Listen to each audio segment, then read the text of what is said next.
ورونو یقین وکئ چې دې افغانستان ته روسان راله، امریکایان راله، 40-50 غیر کفار او غیر کفار ملکونه راله. یقین وکئ که نه امریکایانو دومره ظلم کړی په افغانستان کې، نه دومره روسانو دومره وحشت کړی، څومره وحشت چې موږ افغانان یو بل سره کوو. والله کې نه په ژوندون یو بل بخو، والله کې نه د یو بل قبر پرېږدو. یعنې کم ظلم کم ناروا ده کفارو سره نه کوو، خپل افغانانو سره کوو. دا د دروغو بخښنې دي چې یو بل ته بخښنه زړونه همداسې ډک دي ایښېږو یو بل ته. والله کې امریکایانو روسانو ته دومره ایښېږو لکه څومره چې خپل افغانانو ته ایښېږو. و د جنرال لازق صاحب قبر و دا مړ دی لاړو ختم شو دې دنیا نه تللی. ته په کم حساب په کم اسلام په کم افغانیت باندې راځې د قبر توهین کې؟ ته څه فکر کوې چې نن ته دا دغه کې چې زه ځان دې اوسني نظام ته نږدې کړم او یا د دې اوسني نظام ملاتړ یم یا په دې نظام کې کار کوم او د خلکو زړونه به وګټم. په سلهاو نه په زرهاو نه په میلیونهاو افغانان تا نن د ځان د دې نظام دشمنان کړه. تو نالت ته دغه مور او پلار واني چې دغه کار کړی دی، قبر سره توهین ورته کړی. او دا همداسې نه دی شوی، دا قصدن شوی دی.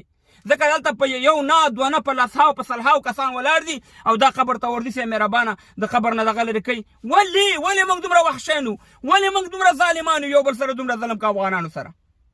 هر څوک چې د ډاکټر صاحب نجیب قبر ته توهین کوي، د جنرال رازق قبر ته توهین کوي، د ملا عمر قبر ته توهین کوي، د احمد شاه مسعود قبر ته توهین کوي.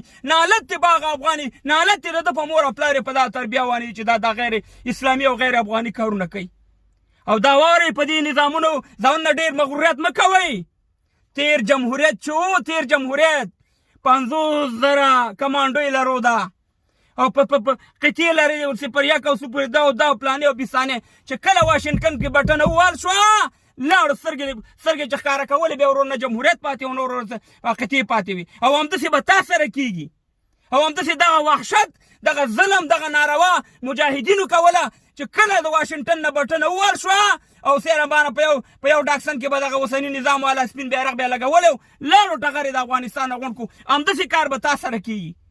او دا کارونه وانه ته د ولس زړه نشي ګټلی. په داسې کارونه وانه ته د ولس زړه ماتې او دشمنان ځان ته دیتې. موږ چې د هر یو مشر ته که هغه اشرف غني صاحب وي، که هغه ډاکټر صاحب نجیب وي، که هغه ملا عمر وي، که جنرال رازق وي او که نور وي، هر څوک چې ورته توهین کوي نالت په هغه افغان وي په دې باندې خپل مشر نه دی ګران. دی د بل مشر بېعزتي چې ده د خپل مشر بېعزتي ده.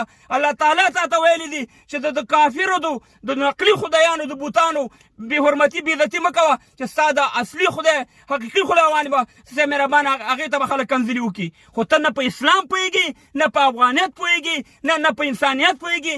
نالت دې به ستا په تربیه شي چې ته ورځې د قبرونه راسپړې او قبرونو سره خپله دښمني کوې. او دا دښمني ما ته د قندهار خلک معلوم دي، چکزي او نور دا قومونه دا بیا قومي دغه بڼه اختیاروي. خدای قرآن ته وګورئ دا کارونه مه کوئ. او دغه اوسني نظام والا ته ویو په دې کارونو باندې تاسې د ولس زړه نشئ ګټلی، نور به د ولس نفرت ستاسې په مقابل کې اوچتېږي. د قبر څه ګناه ده؟ دا کوم اسلام، دا کوم غیرت، دا کوم پښتو ده؟ که په کفار که د میلر قبر وی دلته والله چې ګمبزې به دې پې ودرولې وي، خو خپل د یو افغان قبر داسې مهربانه د هغې توهین کې. دا کوم اسلام او دا کوم افغانیت دی؟ لوی مذهب انسانیت دی، محبت لویه سجده ده. لوی مذهب انسانیت دی، محبت لویه سجده ده.